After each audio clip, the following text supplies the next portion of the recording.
We're counting down to this extraordinary G20 virtual summit hosted by the Kingdom of Saudi Arabia. As you look to the Gulf, would you say that the fiscal response to the coronavirus in the Gulf has been sufficient? Well, as you know, Gamal, the region has been hit by two twin shocks. One is the impact of the coronavirus on demand, and it was for them the supply and demand shock. And the other shock is the drop in oil price because of the decline in demand and then the non-extension of the OPEC Plus agreement. The countries in the GCC have already put in place a package or series of packages to address the implication of the shock on the healthcare, the impact on the economy, and C is in order to provide additional liquidity to the financial system. More than $60 billion of stimulus was deployed by the GCC countries. Of course, the crisis is evolving very fast, and we don't know if we are at the end of it. Clearly, we're not. And therefore, this is, as the first reaction, is a reaction that helps them address quickly the shock, have a rapid response, and then protect the economy or the economic engine from shutdown. Jihad, in terms of permitting a level of flexibility for policymakers, because the dollar is still very strong, currencies are pegged to the dollar in the Gulf, are all these pegs going to survive through this crisis, do you think, or is it time to let go of some of them?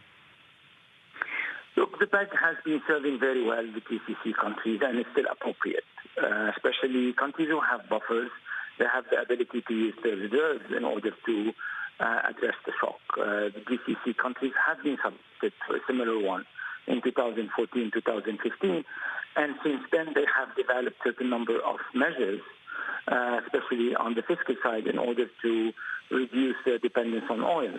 Countries like UAE or Saudi or Bahrain have introduced value-added tax, excises, as well as also tried to diversify their source of income in order for them to be less pro-cyclical. Of course, this is a big shock, and this shock is still unfolding, and therefore it's very important to, on one hand, keep the economy functioning, and on the other hand, keep an eye, especially on the financial markets, where most of the EMs were hit because of the crisis. I look at some of the vulnerabilities in the Gulf, and we had a conversation with Franklin Templeton, and they made the point that they're worried about everything they're seeing in Oman. Are they going to be able to survive without some form of external assistance? Oman has higher level of debt and maybe less buffers, and therefore for Oman the policies have to be maybe less expensive. Or for the expansionists than for the other countries, because their fiscal space is very limited.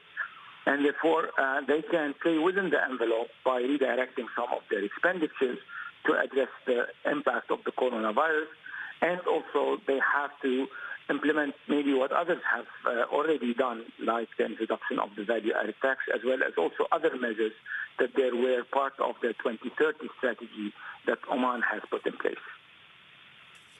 A lot of your work, Jihad, together with the rest of your team, goes on about how to best implement new ideas and new reforms.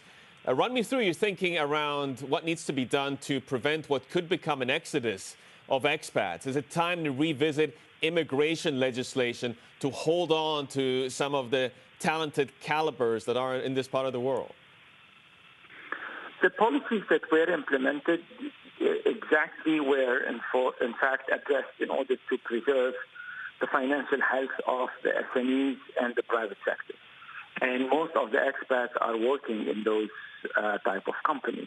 Of course, with the increase in supply of oil, countries will be able to compensate some of the impact of the decline or the drop in oil price.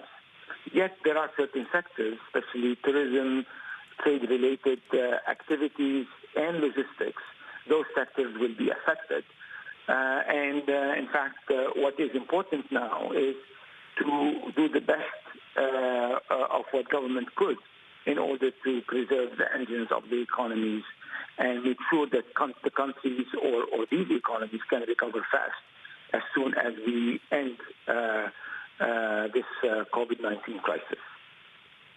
What is the critical timeline here, Jihad? I mean, at what point do you really start getting concerned about the ability of governments to undo the damage that is currently being inflicted on their respective economies? Is that 3 weeks? Is that 3 months? Is that 6 months? Well, it's very difficult to tell. The dilemma you have today is in order to combat the virus, you need to slow down and shut down the economy. And this has an impact on the life of the private sector. On the other hand, if you don't do this, you may have a protracted crisis that could have even bigger impact on those economies. In fact, what needs to be done is priority number one is preserve the health of people. Priority number two is preserve the engines of the economy by having targeted and timely policies to help the economy weather this storm. Three is on the monetary side and the financial sector side. Keep the financial markets with enough liquidity, address the infrastructure of the financial services, and in certain cases, support the banking in their ability to extend or address the issue of liquidity for their companies. Last but not the least is to prepare the recovery and the repair. Jihad, what happens to non-oil growth? A lot of the reforms have been trying to invigorate that, and the track record has been mixed. It has not been very fast, the progress that's been made on that front. What is the fate of that likely to be? Where do you see that going, non-oil growth? The COVID-19 crisis affected, in fact, the non-oil sector, especially tourism, transportation, airlines. And therefore, we expect this year that those non-oil sectors will be more affected than the oil sectors. With the increase in supply, countries, although the prices will go down, will be able to partially compensate. And this, in fact, will allow those countries to absorb part of the shock and use some of the reserves in order to address the short-term acute impact of the crisis. So does that mean we're going to see a return to double-digit deficits for countries like Saudi Arabia in particular as oil prices stay at their lows and as the government tries and fight the fires in terms of the medical emergency and the social and economic support it needs to provide to a lot of those SMEs? Look, it's too early to tell because we're in the beginning of the crisis and the prices of oil went down in a very sharp way.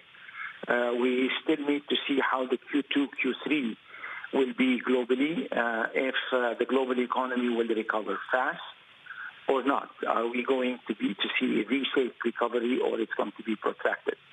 Therefore, there is still a lot of uncertainties that will define where the price of oil will be and if there is maybe a deal between OPEC and Russia sometime soon that could maybe change the prospect of the oil market. I think at this stage, we are in a situation where things are totally unclear. What is important is to address the short-term issues and then get your economy and your population protected. Let me get your thoughts as well on what's happening in Lebanon, because they said they're going to present a plan to the IMF and they're going to discuss that plan. And if things are going well, they're going to proceed with that program. Can you confirm that Lebanon has approached the IMF for financial help? Well, Lebanon and the fund have been in contact. They have asked the fund for technical support, and this is something that we are doing. The authorities did not ask for any financial assistance. How much funding do you think Lebanon would require to sort of get over this phase, and what would you like to see on the reform agenda? Look, we're waiting for the reform program to be announced. The government has said that they need a couple of months for that, and then based on that, we can assess. What about the unfolding developments in Dubai? We had the airlines shutting down. You've got, of course, pressure from reduced trade as well. The oil prices are lower. Would you say that Dubai is particularly vulnerable at the moment, given what's happening around the coronavirus? Of course, sectors that are part of the global economy, in terms of trade, in terms of services, are affected. But the UAE is a country that has enough buffers, and Dubai has also developed a certain number of non-oil revenues that will allow the economy to address those shocks. Of course, it's when you look at certain specific sectors will be more affected than others. But ultimately, with the package that is being now announced and the various measures in order to protect the engine of the economy in UAE and in Dubai, things will be affected, but the economy will be able to recover soon.